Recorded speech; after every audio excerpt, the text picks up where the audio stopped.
Hey guys, welcome back. We're going to read some stories, spill the tea, and find out what's really going on. I'm Summer, and trust me, you're going to want to hear this. So sit back, relax, and enjoy the stories. This first story is from the Am I the A-hole subreddit. Am I the a-hole for going through my boyfriend's phone and considering what I found cheating? I'm 25 female, him 23 male, together about a year, my first serious relationship. For months, I felt like something was off and kept bringing it up. He kept telling me I was fine, overthinking, and kept getting upset with me for being upset so often. First of all, he's making you feel like your feelings are invalid, which is totally wrong. If you feel insecure about something in the relationship, you should be free to go and talk to them about it. Your partner should want to acknowledge your feelings, and if they want to have the relationship continue and for you both to be happy, he or she or whoever should want to make you feel better. Try to clarify something for you, or maybe come to a compromise in some actions that are making you upset. They should want to make you feel better. But let's continue. I went through his phone. I found out he bought his ex a necklace that he broke while having intimacy with her, prior to us becoming exclusive. Upgraded it to a more expensive version that what she explicitly asked for because he wanted to make it up to her. Told friends she'd been in his dreams all year. Asked whether she was the one, weighing leaving me over it and getting rejected by her. So, firstly, I'm a little confused about what's going on. So, he bought this ex a necklace while you guys were together? Or he bought her the replacement necklace before you guys got together and now he's having dreams about her? I'm a little confused. But let's keep reading. He never told me any of this. Meanwhile, he was getting frustrated with me for saying something felt wrong and asking for more, feeling like our relationship dynamic had changed for the worst.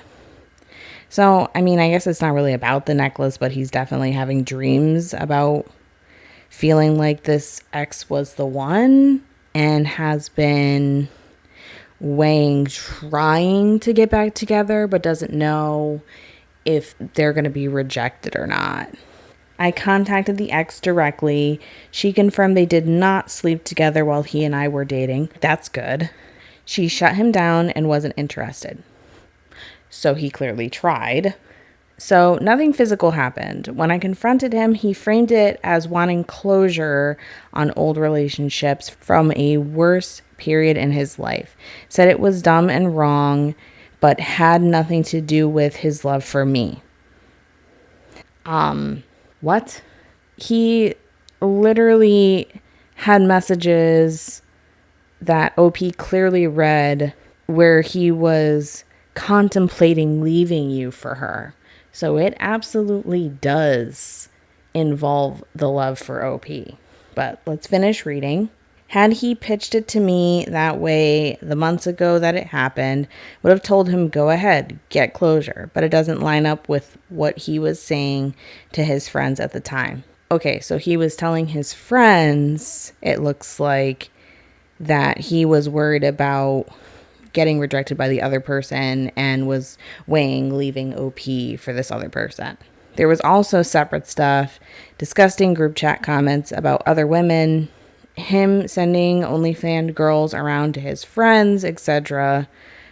I ended it anyway. When we talked in person, it all got turned around onto me for going through his phone and for going on a date very shortly after we broke up. His friends are telling him I'm crazy for both. By the end, I was the one apologizing and trying to make it work after I'm the one who got betrayed. So, was this cheating even with nothing physical? Am I the a-hole? First of all, he's gaslighting you big time. He is literally turning everything around on you, making it feel like it's your fault that this didn't work out. Yeah, you checked his phone, but I mean, clearly he got caught. So the issue is not you checking his phone, the issue is what he did. Now, I'm not going to get into whether it's right or wrong to be going through each other's phones. I'm always one to believe, like, my phone is there. If you want to go through it, you can. It's not a big deal. If it'll make you feel better, it'll make you feel better because you're not going to find anything. But other people feel other ways, and I totally get that. So I'm not going to get really into that. But, like, you should run. You should leave. Not really sure why you broke it off, and it looks like you're trying to make it work. Go with your gut on this one. He didn't physically cheat, but he contemplated leaving you for this other person. So I would say that that's emotional cheating for sure. You didn't really elaborate on this other disgusting things that were being talked about in his phone. But honestly, sounds like you're a second choice. I would never want to be a second choice. But let's check out some comments. We got a comment here says, don't look back. Totally agree. Not the a-hole he was. Also agree with that. Not the a-hole. He was clearly trying to get back together with her. The only reason he didn't is because she rejected him. Exactly. As for going through his phone, that's fine. You did violate his privacy, but you had a good reason to. You were justified. He just got mad he got caught. His opinion doesn't mean shit. Totally agree.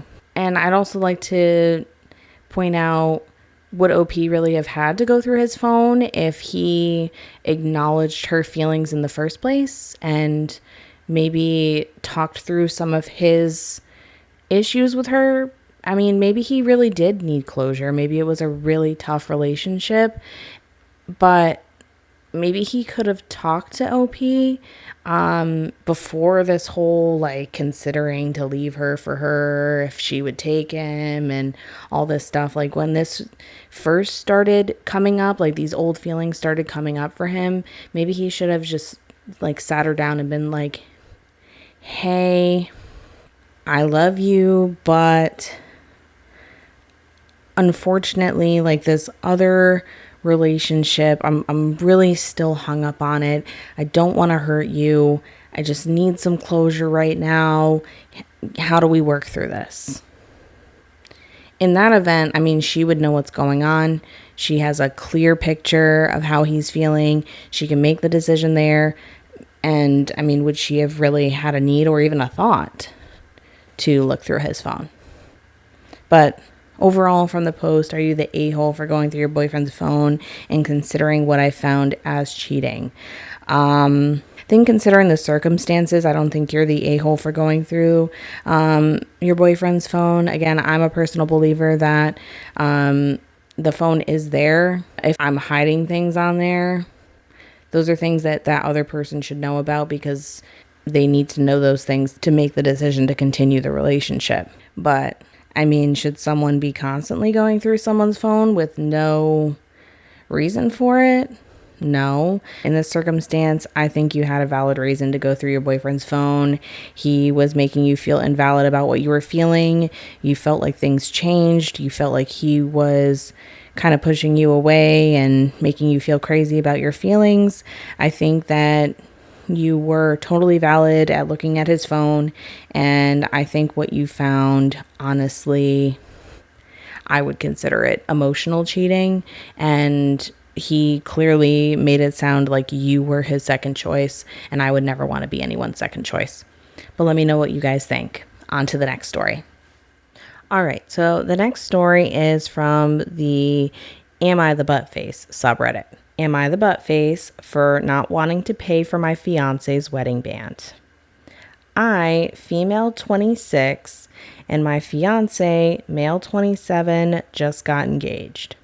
He proposed to me with a ring he designed with a jeweler. Much to my surprise, he revealed he'd already picked out his wedding band from the same jeweler so he could wear one during our engagement. I was surprised because men in heterosexual relationships don't typically wear engagement rings, and we had never discussed him doing so. Still, while it was unconventional, I appreciated that he was excited to show he was engaged to me and don't think much more of it. Firstly, I think it's really cute that he wants to wear an engagement ring with you. I know it is very unconventional. My husband did not wear a engagement ring while we were engaged. We were engaged for about a year and a half. I only wore the ring. He didn't wear anything. But I think it's definitely very cute that he wants to show off that he's taken. But let's keep going. While discussing the expenses, we each covered our engagement trip today. He casually remarked, "You owe me $1,500. When I asked why, he said it was for his wedding band. What? Why would you have to pay for it? Okay, so it says wedding band from the same jeweler. So is he so excited about the band that he's just going to be wearing it while they're engaged? Or is this like an engagement ring and then he's also going to get a wedding band? When you go out shopping for wedding bands, you go together with your partner and you pay for each other's wedding band, at least as far as I'm aware in my culture. I think it's kind of weird that if this is supposed to be an engagement ring for himself, like she didn't propose to you, so why are you making her pay for an engagement ring if that's what it is? If it's the wedding band, then I can kind of understand, but would have been nice to also have her go, maybe tell you what her budget is, and you guys go shopping together. But let's keep reading. I was immediately taken aback, me too, and assumed he was joking. I couldn't imagine he actually expected me to pay for a ring I didn't know he was buying, had no input on the budget for, and didn't help choose. But he insisted he was serious, explaining that because he paid for my engagement ring, it was only fair that I pay for his wedding band. He pointed out my engagement ring cost around $5,000, so asking me to contribute $1,500 towards his seemed reasonable. Again, she says wedding band. So, again, is he going to be wearing his wedding band throughout the entire engagement?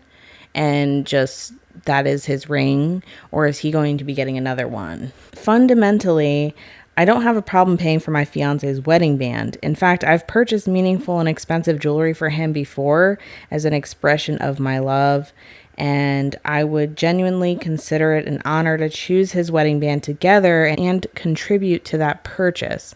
I can also comfortably afford the $1,500.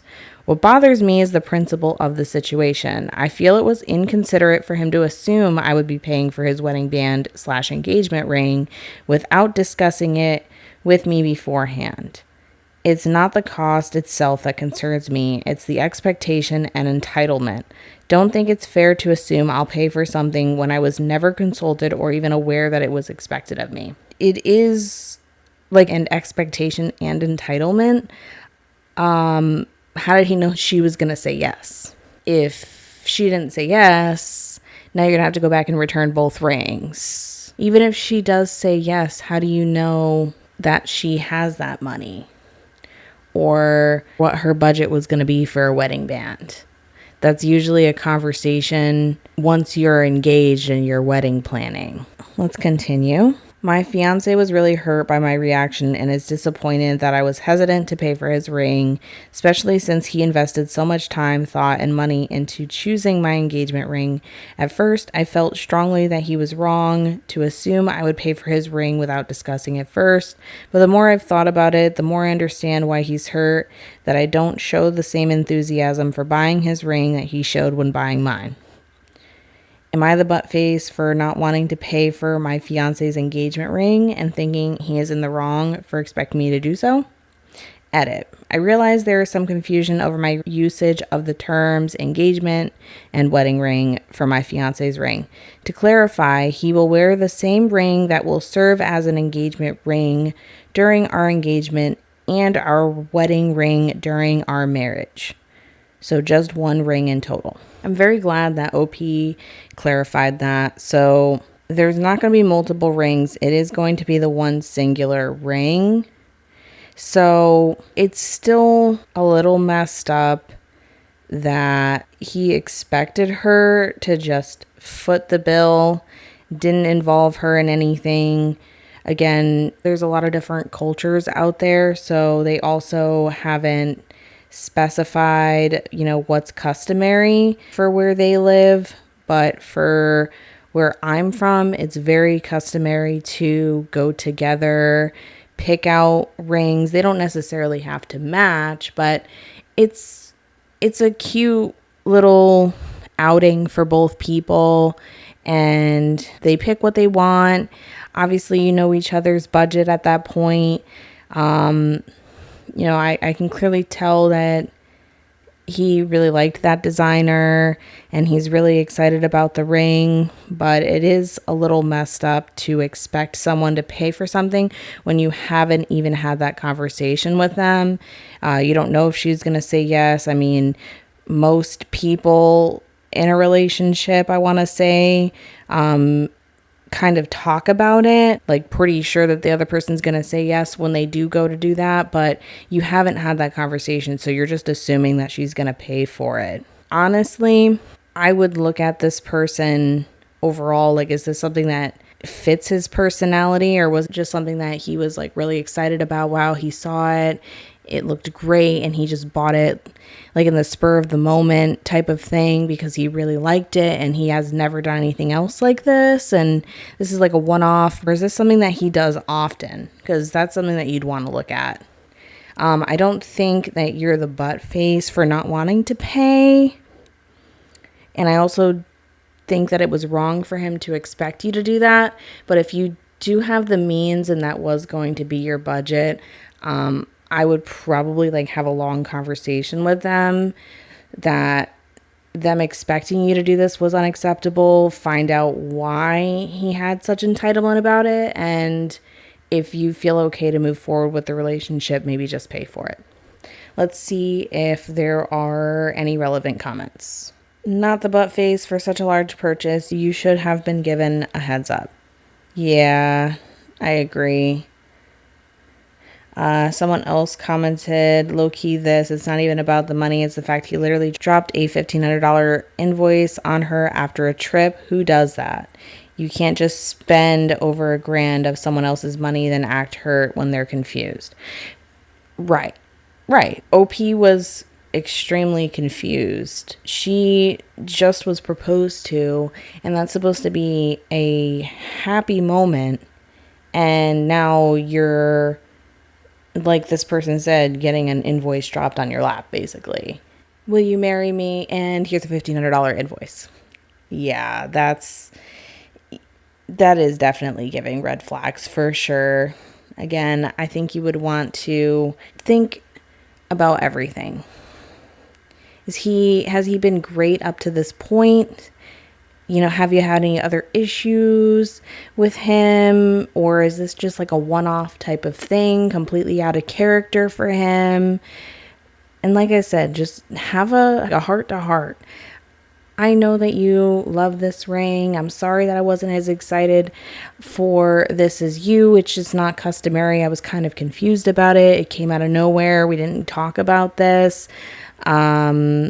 You spent $1,500 of my money on something that I had no idea about, and just see where it goes from there. But I think that you're definitely not the butt face for not wanting to pay for it, or at least like being kind of confused about it. I mean, again, if you truly care about this person, it was uncharacteristic for them, and he can maybe give you some kind of really good explanation for this, then maybe you consider paying for it and moving on with the engagement. But it's definitely a red flag, and I think that you should look into it pretty heavily before just paying for it or ignoring this, sweeping it under the rug, because you're emotions and overall like confused reaction to this is absolutely valid. But let me know what you guys think. On to the next story. Okay, so the last story is from Am I the A-hole Weddings? Am I the a-hole for uninviting my best friend to my wedding? I, 24 female, and my former best friend, 25 female, had been friends since we were about 15 or 16. We drifted apart for a while, but became incredibly close again around 1920. When I got engaged 18 months ago, there was no question who had asked to be my maid of honor. She happily accepted. From the beginning, I told her I'd love to do a hen do abroad and gave her ideas for locations. She immediately said she couldn't afford it. Fair enough. People have budgets, and I never expected anyone to go into debt for my wedding, so I offered to contribute financially to make it easier. She refused my help, saying it wasn't about the money. She simply didn't want to spend money on a weekend abroad. So firstly, I'm very glad that OP is very aware in this situation. She doesn't want others to go into debt for her wedding. I think that's a very good outlook. It is very customary for the bridesmaids and maid of honor to set up like a bachelorette or a hen do for the bride and normally pay for it so that the bride doesn't have any expenses. Now, with the bride wanting to go abroad, she is willing to offset those costs out of her own pocket. I would say that she is very much trying to compromise, and it doesn't sound like the maid of honor is trying to. But let's keep reading. A few months later, she changed her mind and suggested Malaysia. I told the bridesmaids so everyone could budget, then left the planning to her because I was juggling the wedding planning and months away with work. Meanwhile, she was very invested in the title of maid of honor. She wanted a sash saying maid of honor so everyone would know, and even suggested her bridesmaid's dress have a small train so she'd stand out from the others. Then nothing. So, I mean, it is customary, at least in my culture, that the maid of honor does stand out a little bit more than the other bridesmaids. Maybe a different dress than the others or a different color than the others. I have seen some bridesmaids' dresses with a very small train, so maybe, OP can go dress shopping with her and find her something like that. Having a sash that says maid of honor, I just don't really think that's necessary. I think it would be a little tacky, but that's my opinion. But let's keep reading. By December, everyone in the group chat was asking for dates so they could book annual leave. Silence. She said she was busy with work. Fair enough. January came and went. February came and went. Still nothing. Messages took days to be open, let alone answered. Eventually, I told her not to worry about planning anymore and that I'd take over.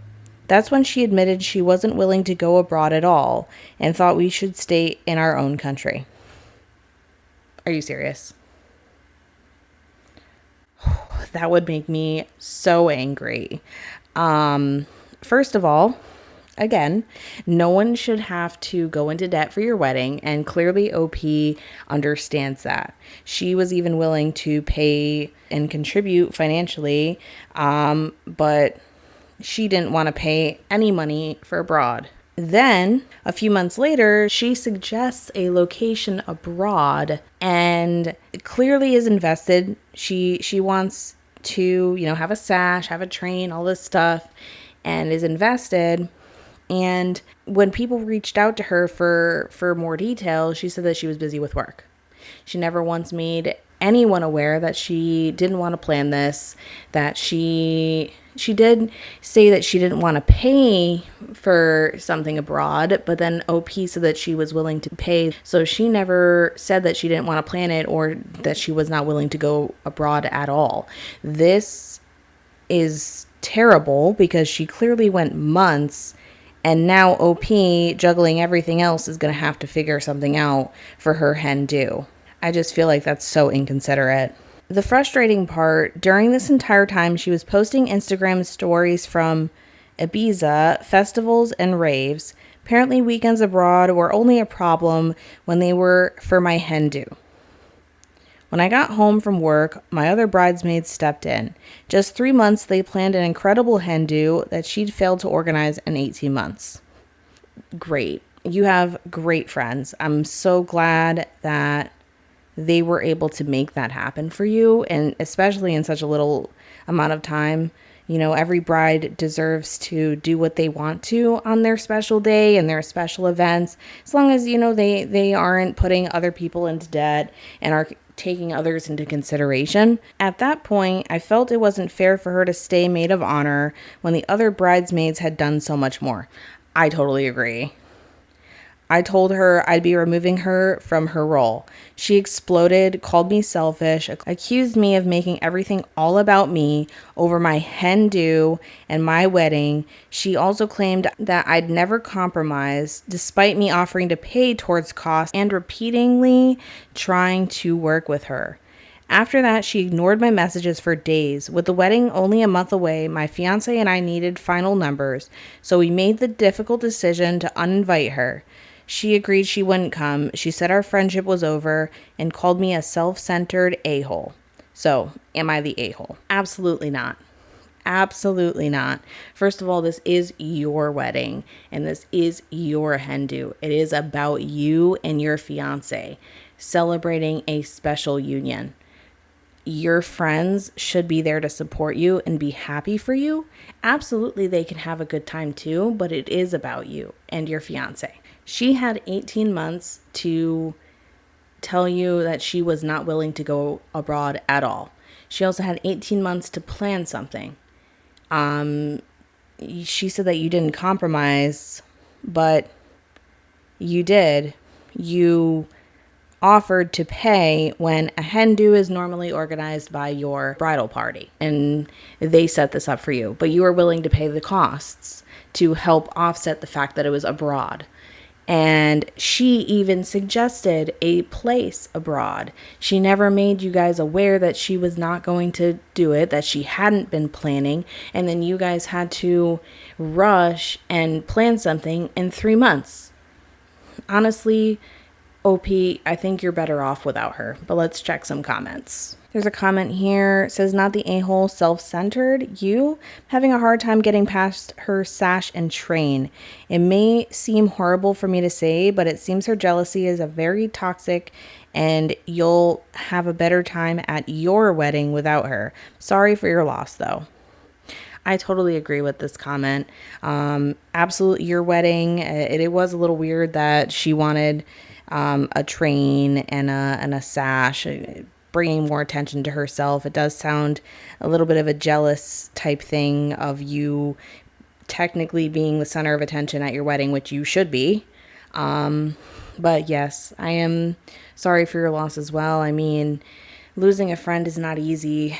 You've been friends for a very long time, and that's like losing a family member, really. But unfortunately, sometimes when you got a toxic family member, a toxic friend, you're better off cutting them off. And in this case, they told you that you're not friends anymore. I honestly believe that you're better off. Another one here, not the a-hole. Your ex-friend is totally entitled. It's her way or no way. You did the right thing to uninvite her. She has no right to stand by your side pretending to be your real friend. Best of luck and congratulations on your upcoming wedding. Agreed. And yes, congratulations. Not the a-hole. I wonder if she was ever really your friend. Seemed she wanted to be the title and glory of being maid of honor without putting in any of the actual work. Exactly. And I mean, every wedding is different. But most of the time, the maid of honor does have quite a bit of responsibilities. Again, it depends on the bride. It depends on, how big the wedding's going to be, or just like traditions and culture. I know for my wedding, I ended up not having a maid of honor because we ended up having a falling out. So I totally get where you're coming from, OP, and I'm very sorry that this happened to you, but you're absolutely not the a-hole here. I really hope that you were able to go on that hen do and have a great time when your wedding happens. I hope you have a wonderful time, and congratulations.